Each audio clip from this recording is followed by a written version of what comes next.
What's up guys, it's Paraly5er here. Today, we're going to be taking you through all of the sights and wonders in Grounded 1.4 that you're going to need to find if you want to complete the game.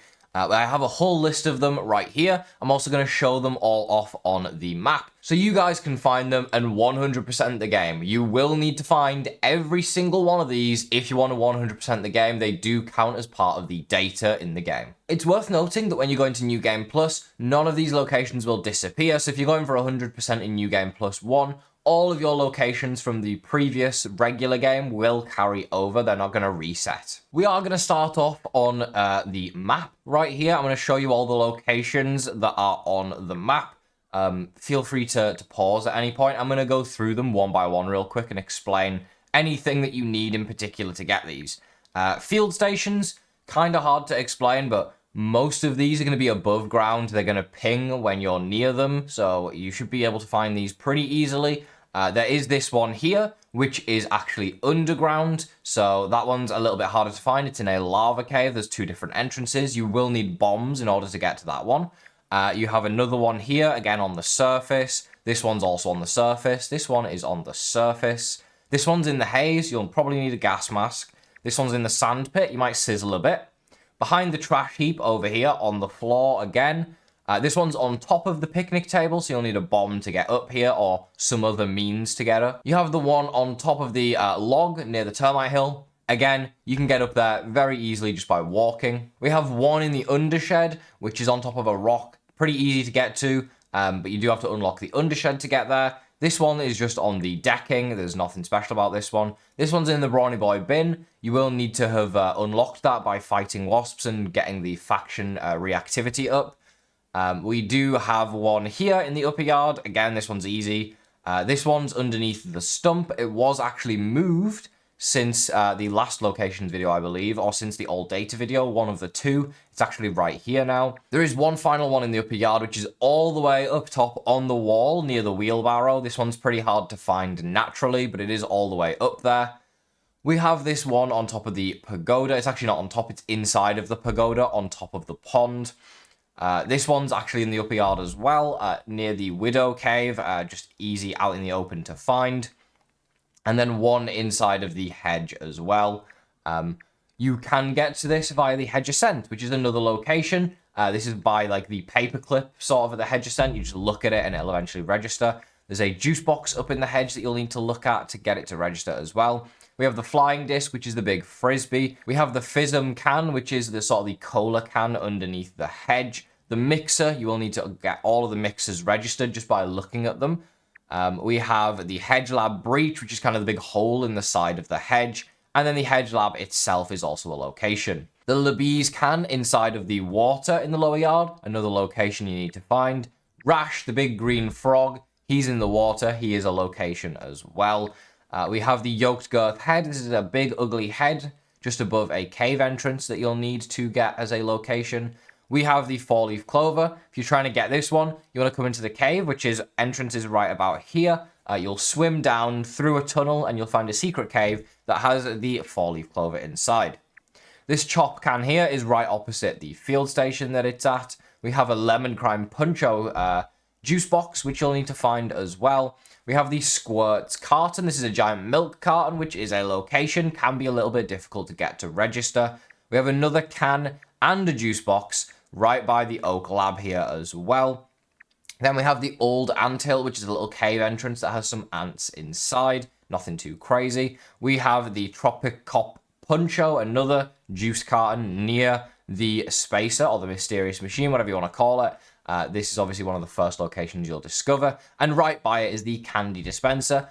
Prior to New Game Plus, this will just have mints inside, so make sure you go ahead and you get this as a location. We have the baseball, which is right by where you spawn, another easy one to get. You should see it literally as you leave the kids case for the first time. Heading into the haze, we have another juice box that you need to get. We have the mixer inside of the haze. We have the haze lab. We have the exposed pipe, which is in the haze. This will get you into the haze. Again, you just need to go to the pipe itself. You don't need to go in it or anything like that. We have the mixer, which is by the Red Ant Hill, which isn't even a location itself. We have the Jabby Cola, another big can that is a location. We have the Frankenline, which is a giant green-looking machine that you need to get. We have the Garden Gnome. Not sure why this has the 4-leaf clover symbol, but it does. It's a giant garden gnome, pretty hard to miss. Right behind it is the Upper Yard Ascent, which is another location. Over by the picnic table, we have the cooler box. We have the Milk Molar bottle. The Milk Molar bottle is underneath the picnic table. The cooler box is on top. You'll need to actually use the cooler box to get on top of the table itself. The Minotaur Maze end is at the end where the chest is. And then the field station we've already talked about. The Leaning Shovel is the thing you need to bomb to get onto the picnic table. And the Exposed Pipe is where you need to go to get the key to unlock the chest on the picnic table. All pretty easy locations, but sometimes they just don't register when you go near them. When it comes to inside the sandbox, you have the mixer, you have the Sandbox Lab Outpost, which is where you get one of the chips, and you have the Black Anthill Descent, which takes you into the Black Anthill. Pretty easy locations to find. Trash heap time, we have the Labise can, which is inside of the trash can itself. We have the Trashed Arts 3000, which is a giant computer. We have the other entrance to the Black Anthill. We have the Yoked Girth Blister Pack, which is a big sort of packaging that's been thrown in the trash heap. And then we have the Black Anthill Lab itself, which you actually have to go inside of the Anthill Lab to the main sort of area that you would enter it. You don't need a bomb to actually discover this. You just need to be outside of the lab. So it's a pretty simple one too. Heading over to the pond, we have the Calvo can, which is on top of the pond here. We have the Depth's Mouth, which you're going to swim all the way down in this location. You'll find a entrance sort of way that takes you into the pond depths. We have the Sunken Pot and the Wedding Ring, which are pretty much next to each other. They're two different locations though. We have the Pond Lab, which you'll need to go inside of the lab itself in order to discover, as well as the Pond Hatch, which is the exit to the Pond Lab. You can look down as you're exiting the lab once you've completed it, and you'll get this location. The Pond Dome can be a bit of a tricky one. I recommend you go to where you pick up the chip, or where you sort of interact with that computer, and look directly up and jump. This will usually get this location to register. Try it a few times if it's not, and wiggle about, and you'll eventually get the location. We have the Sunken T-Rex, which is all the way underwater in the pond depths as you're going towards that pond lab as well. Heading into the upper yard now, we have the barbecue area, which has the charcoal hot springs, which just is the water patch basically by the charcoal. And we have another mixer over here as well. Then we have the abandoned gardening glove. This is a location of its own too. And if you go to the top of the woodpile, you have the woodpile entrance, which is the entrance to the termite hill, basically. Over here, we have the Buster Cap gun. This is underneath the actual shed decking. There's a big green shield bug down here, and there's also a gun. That gun is a location. Then we have the giant Sam Squanch dirt bike, which is a big dirt bike leaning up against the shed decking. Hard to miss. On top of the table, on top of the shed decking, we have the dirty ashtray and the giant scabby. Make sure you look at this giant scabby. Again, this can be one that I have had not register quite a few times. Just like the bomber baseball bat here, this one always gives me a bit of a tricky time when looking at it. So just make sure you're on top and you're looking around a few times to get it to register. We have the undershed entrance here. You'll get this one just by entering the undershed. Speaking of which, inside of the undershed, we have the undershed sinkhole, which is the giant hole in the ground in the undershed, and then the undershed lab itself, both of which you should just discover by doing it, but if you haven't, make sure you go and get those. Then, continuing in the upper yard, we have the Java-Matic over here, and the Java-Matic storage facility. To get the storage facility to register, you need to talk to Tully. Tell him you want to get started with the actual mixer defense, and that's going to unlock the lab down below. When you go down into the storage facility, that should register it as a location. Over in the Brawny Boy bin, you need to unlock this by angering the wasps once again. This will give you the Brawny Boy bin entrance, the large disassembled Tase T, which is a giant robot inside of the Brawny Boy bin, and the wasp nest, which you'll get when you go inside to get the Wasp Queen recipe. Just outside of this Brawny Boy bin, there is a rocket-shaped candy container.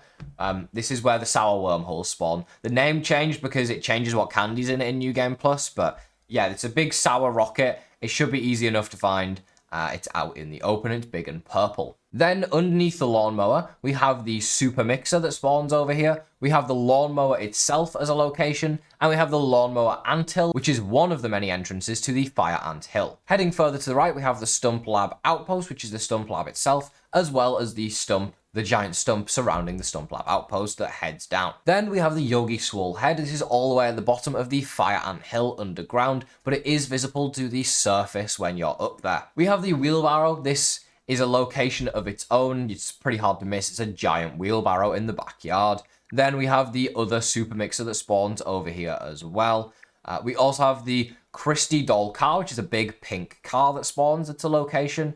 We have the Jungle Anthill, which is another entrance to the Fire Ant Hill over here. There's a giant figurine sticking out next to this one. We have the Super Mixer. This is the final one, I believe, that we haven't covered, that is in the upper yard as well.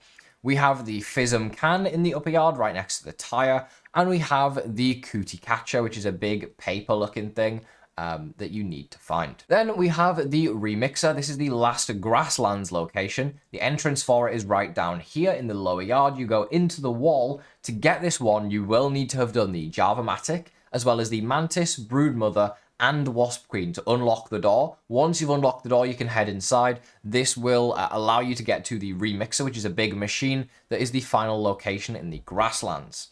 Then over here we have Moldorc Castle, which is the Castle Moldorc playset, as well as the lab that is inside that you'll need to unlock by talking to Dr. Wendell Tully down here once you've activated the Java-Matic, but before you've actually done the Java-Matic. Once you've told him that you want to do it and you've freed him and you've set everything up ready to go. That is every location I believe that I have covered. We're going to quickly go through it inside of the Sights and Wonders tab in order because, you know, some people prefer to use this. It's actually probably the easiest way to find which one you're missing, and then you can go to the map section of the video that I just showed to show where they all are. These are always going to be in the same order, regardless of what order you find them in. So if you're missing one in a specific location, like say you're missing the fourth one in the pond, it will be the same in my menus here as it is in your menu as well. There are a bunch of different locations that you're going to need to find. And this is all of them. If you need to slow the video down or pause it on certain ones, then feel free. This will, again, be every location you need if you want to 100% the game. There are a lot of them, but it's worth it if you're going for 100%, trust me.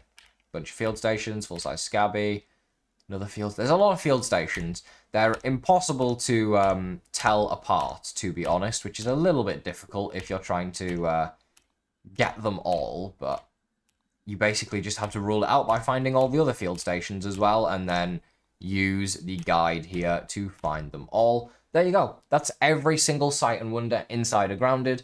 If you've enjoyed this video, don't forget to leave a like on it. I'll see you in the next Grounded video. Make sure you go collect all of these for 100%. Have a great rest of your day.